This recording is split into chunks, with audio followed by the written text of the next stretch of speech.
Power. யாருக்கு தானே பவர்னா இல்லை, ரொம்ப பவர் இருக்குது. உடல்லையும் பவர் இருக்கணும், மனசில் பவர் இருக்கணும், உங்கள் எண்ணங்களுக்கு பவர் வேணும். பவர்ங்கிறது உடல் பவர் மட்டுமே கிடையாது. உடல், மனசு, உணர்ச்சி பாவத்தில் பவர் இருக்கணும். எல்லாத்துலேயும் பவர் இருக்கிறப்ப என்ன பண்ணும், ஆட்டோமேட்டிக்காக வெற்றி உங்ககிட்டயே இருக்கும். அப்போ என்ன பண்ணணும், பவர்ங்கிறது ஒரு விஷயத்தில் இல்லை, உங்கள் எண்ணங்களில் முதல்ல பவர் ஏற்றணும். எண்ணங்களில் பவராக இருக்கணும்.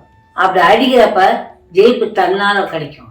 கொஞ்சம் எண்ணத்தில் தோசை ஆயிடா அப்படின்னு இருந்தீங்கன்னா நடக்காது காரியம்.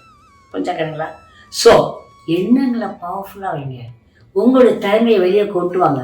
உங்களுக்குள்ள இருக்க உத்வேகத்தை வெளியே கொண்டு வாங்க. உங்கள் செல்ல பவரை ஏற்றுங்க. நான் ஜெயிப்பேன், இது நடக்கும், என்னால் முடியும். இதை தவிர எதுவுமே நீங்கள் நினைக்கக்கூடாது. நினச்சி உங்கள் நெகட்டிவிட்டி அங்கே வரக்கூடாது. No negative thoughts. எல்லோரும் ஒன்னொரு கமெண்ட் அடிப்பாங்க, இது முடிவாக்கும், நீ என்ன, அவன் எவ்வளோக்குள்ள எவ்வளோ ஜாம்பவாளாக இருக்கான், அவனை நீ எப்படி எதிர்க்க முடியும் அப்படின்னு சொல்லுவாங்க. அதெல்லாம் வேண்டாம், இருக்கிற மாதிரி போதும், அடிச்சுட்டு இருக்கலாம். அந்த மாதிரி நினைக்கணும். நினச்சிட்டிங்கன்னா ஜெயிப்பீங்க. இல்லை ஏன் ரேக்கி வேற படிச்சிருங்க, சூப்பர் ஜெயிப்தா. புரிஞ்சாக்காருங்களா?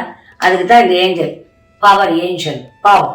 பவருக்கு மந்திரம் இருக்குது, அதோட முத்திரை இருக்குது, இல்லை உங்களுக்கு பாஸ்பவர் இருக்குது, எல்லாமே கிட்டில் எல்லாமே வந்துடும். இல்லை எல்லாம் ஒரு நம்பர் எல்லாமே இருக்கிறப்ப அதை அப்போ உங்களுக்கு எது வேணுமோ அதை வாங்கி அதை நம்ம செய்யணும். செஞ்சோம்னா போதும், சத்தியப்பிரமாணமாக நடக்கும். ஓகே.